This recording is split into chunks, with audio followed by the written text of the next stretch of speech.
Bismillahirrahmanirrahim. Assalamualaikum warahmatullahi wabarakatuh. Ketemu lagi lur dengan Rodi Berry. Di kesempatan kali ini aku dapetin kartu grafis dari arsitektur touring juga, yaitu Palit GeForce GTX 1660 Dual 6GB GDDR5 ya guys ya. Jadi kartu grafis ini kalau secara spesifikasi dia berada di atas GTX 1650 Super, namun masih berada di bawah GTX 1660 Super. Dengan VRAM 6GB, tentunya kartu grafis ini memiliki space VRAM yang lebih lebar untuk kebutuhan editing, gaming, dan rendering dan lain sebagainya yang tentunya lebih mantap ya guys ya. Ini untuk spesifikasinya GTX 1660 Dual 6GB GDDR5 192 bit DVI HDMI DisplayPort ya guys ya. Jadi ini garansi resmi dari Nusantara Jaya Teknologi, aku dapetin dari user upgrade dan kebetulan ini first hand user. Jadi unitnya ini benar-benar masih kinyis-kinyis dan sangat terawat ya guys ya. Oke, ini box bagian luar kita taruh terlebih dahulu di sini. Ini kita unboxing untuk box bagian dalamnya guys. Oke, kita buka. Pertama di sini ada kelengkapannya kartu garansi untuk dari kartu grafisnya, namun garansinya sebenarnya sudah berakhir ya untuk kartu grafis ini.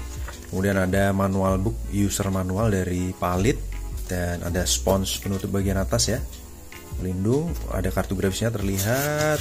Kemudian anti static back original dari Palit dan sudah itu aja guys. Kita keluarkan dulu kartu grafisnya.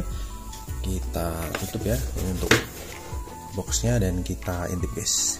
Untuk kartu grafisnya ini dual fan ya, dual fan dari Palit. Ini plastiknya juga masih belum dilepas dari baru, jadi saat kalian akan pakai kartu grafis ini nanti bisa dilepas.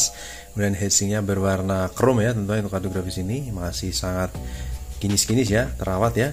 Kemudian ini untuk PCI Express 16 kali tentunya untuk support 3.0. Dan kalau kita lihat di bagian sini ini akan ada lampu LED yang menyala guys, jadi membuat kartu grafis ini lebih estetik guys. Memiliki copper plate atau gold pipe ya. Kemudian membutuhkan 8 pin power, dimana 8 pin power dari GTX 1660 ini juga masih sangat irit ya, dimana range di sekitar 100 sampai 110 watt untuk full loadnya dan minimal idealnya di range 11 watt ke atas ya guys ya. Ini untuk bagian exhaustnya, terlihat sirip-sirip dari heatsinknya untuk bagian pendinginan. Kemudian untuk kebutuhan display di sini dilengkapi dengan satu buah DisplayPort, satu buah HDMI port dan satu buah DVI port ya. Sama seperti seri touring yang lainnya, dengan plat juga masih mulus bening guys, kinis-kinis mantap jiwa guys. Oke, kita lihat di plat fiber di bagian belakang ya, masih sangat kinis-kinis ya guys ya, mantap jiwa, jos. Untuk segel dari pabrikan masih utuh, segel distributor di sini juga masih utuh. Hanya saja untuk garansi sudah berakhir ya untuk kartu grafis ini. Sudah berakhir. Untuk spesifikasi dari serial number unit dan box sudah saya pastikan sama guys. Mantap jiwa, jos guys. Jadi kita akan langsung tes aja untuk kartu grafis ini dan kita akan langsung menuju ke PC guys. Let's go. Palit GTX 1660 GDDR5 ya, 6GB GDDR5, kipas muter ya. Kemudian di sini kalau kita lihat untuk ada LED-nya, lampu-lampu estetiknya, membutuhkan 8 pin power, plastiknya juga masih belum dilepas. Ini segel pabrik masih utuh dan unitnya juga mantul, kinis-kinis. Voltase 231 volt. Kemudian di sini aku pakai display, ada DisplayPort dan HDMI ya, dua-duanya tertancap dengan baik dan sudah tampil di sini. Bagian bawah itu HDMI, yang atas DisplayPort. Kita lihat untuk 165 Hz ya untuk suhunya ya. Frekuensinya berjalan di 165 Hz ya, di 1080p. Oke, jadi di sini kalau kita lihat suhu terendah di 36 derajat Celcius, saat ini di 37 derajat Celcius ya. Bahkan 36 juga. Kita langsung reload aja untuk hardware info. Kemudian 3D Mark ini kita langsung GPU Z, MSI, Afterburner juga kita reload semua ya. Software-software yang kita perluin untuk ngejalanin benchmark. Ini kita bawa ke secondary aja monitor. Tampilin di sini untuk bagian kartu grafis ya. Tampilkan full. Oke, MSI Afterburner tanpa settingan ya, berjalan default di 0 mV. Kita look up dulu nih guys. Kita lihat di GPU Z. Palit GTX 1660 Dual ya, seperti ini. Arsitekturnya touring, ya arsitektur touring. Kemudian dia memiliki 6600 juta transistor, DirectX 12_1. Kemudian ukurannya dual slot tentunya untuk kartu grafis ini, panjang 23,5 cm, lebar 11,5 cm, dan tebal 4 cm, TDP 120 watt. Suggested power supply 300 watt dengan 8 pin power. Kemudian kartu grafis ini udah punya encoder Gen 7. Kalau buat edit render juga sudah oke ya tentunya, decoder Gen 4. Kemudian untuk render config sesuai ya. Memori GDDR5 Samsung 6GB 192 bit, dan untuk clock speed serta theoretical performance-nya bisa dicek di websitenya ya, sesuai antara GPU Z dan realnya. Oke, kita akan jalanin tes benchmark kartu grafis ini. Kita akan jalanin Firestrike aja di preset 1080p, dan ini kondisi sambil kita pakai untuk screen recording. Kipas di sini muter di 29% RPM ya, dengan TDP terendah di 11 watt dan idle-nya di range sampai 23 watt ya. Tadi kita lihat di situ terlihat di GPU hardware info ya.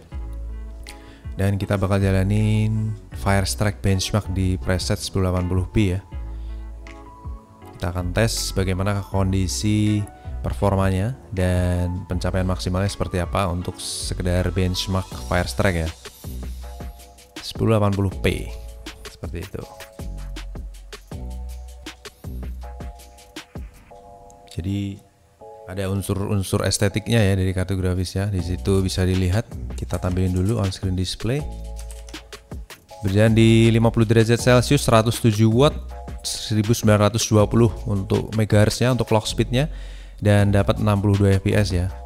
Ya untuk kartu grafis kenceng aja sih baru dapat 60 fps saat ngejalanin Firestrike ya tentunya.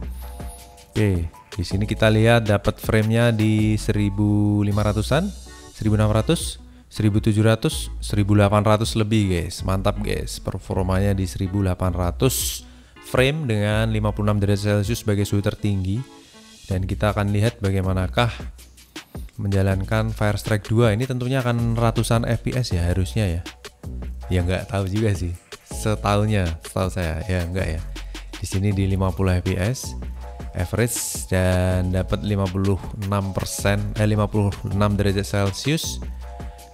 Aku ingetnya itu pakai night rate guys. Kalau night rate graphic test 2 itu memang ratusan fps, tapi ini kan kita pakai Firestrike, aku lupa. 103 untuk TDP wattnya, 104 tertinggi, suhu 58 derajat Celcius, masih under 60, jauh dari 60 derajat Celcius, dengan average 55-54 fps. Usage-nya di 97% aja karena ini miliki VRAM 6GB, jadi cukup santai buat ngejalanin Firestrike ya. Tapi dengan ngejalanin Firestrike itu kita udah langsung tahu kondisi kesehatan kartu grafisnya ya guys ya. Seperti itu. Kita akan langsung tahu kalau kartu grafis itu kartu grafis yang artifak atau overhead atau noise fan-nya itu akan ketahuan semua, dan di sini ternyata working properly ya. Kipas senyap, no artifak, no overhead, bahkan suhunya juga adem banget seperti itu. Dan itu semua juga kembali lagi ke settingan dari rig kalian ya. Kebetulan di sini aku pakai dual chamber ya case-nya, dengan kipasnya juga ada intake dan exhaust-nya juga cukup balance. Jadi saya rasa itu bisa menjadi perbandingan guys, seperti itu. Tapi ini tetap masih kategori menggigil ya guys ya. Oke, 22 fps. Ini dapat berapa yang tertinggi nih? Ini 1660 GDDR5. Udah 22 startnya. 23 ya, hampir 24 fps guys, seperti itu. Jadi dia tetap lebih kenceng dari 1650 Super tentunya, walaupun masih GDDR5, tapi dia memiliki pencapaian yang lebih tinggi dari GTX 1650 Super gitu. Oke, kita lihat di sini untuk suhu tertingginya hanya di 60 derajat Celcius aja. Idle-nya tadi bisa kita lihat di 36, 38 derajat Celcius. Kipas muter juga cukup santai di 48% RPM. Secara performa kipas di 1600 sekian RPM. Kemudian TDP tertingginya di 112 watt aja, jadi super duper irit daya juga. Kalau kalian gunain untuk daily use juga sangat irit daya tentunya. Ini buat TDP ya, bukan buat realnya guys, seperti itu. Firestrike skornya di 11.841. Kita comparison secara online langsung. Kita lihat Jadi kalau kalian mau nge-build PC dengan unsur-unsur estetik, ada lightingnya ya, ini cocok juga. Better than 55% of all research, tentunya persentasenya tinggi ya. Biasanya aku tes di 36%, 28%, ini bisa dapat 55% karena spesifikasinya juga tinggi banget untuk kartu grafis ini. Cukup tinggi dari beberapa seri touring yang aku tes. Average temperaturnya yang di 56 derajat Celcius. Mantap ya, adem, menggigil. Kemudian GPU clock, memory clock tentunya sangat stabil di 2000 MHz dan GPU clocknya di 1900 sekian, hampir 2000 juga. Dan kalau kita lihat di sini grafik tes 1 di 56 derajat tertingginya, grafik tes 2 di 60,59 derajat tertingginya, dan tes terakhir di 57,72 derajat Celcius. Jadi dengan kondisi kipasnya juga muternya cukup santuy, 34% RPM, dan suhunya juga langsung menggigil lagi guys di 41 derajat Celcius after benchmarknya. Untuk GPU Fan 1 dan GPU Fan 2 juga stabil, sama-sama memiliki presentase yang imbang ya. Jadi kondisinya working perfectly guys, seperti itu. Untuk watt ini sudah pasti nih sangat irit daya juga, 112 watt untuk secara TDP maksimal itu sangat kecil, dan untuk kebutuhan render tentunya juga kenceng karena memiliki CUDA core yang tinggi dan memiliki VRAM 6GB. Kalau untuk kebutuhan gaming ya semua bisa disesuaikan dengan kebutuhan dan spesifikasi dari PC kalian. Oke, untuk tesnya kurang lebih sampai di sini guys. Makasih banyak udah support, like, komen atau apapun, DM dan cicat-cicat juga. Buat kalian yang butuh kartu grafis murah meriah bisa mampir Lapak Odiberi. Kita akan lanjut tes kartu grafis berikutnya. Terima kasih atas atensinya. Wassalamualaikum warahmatullahi wabarakatuh. Bye bye.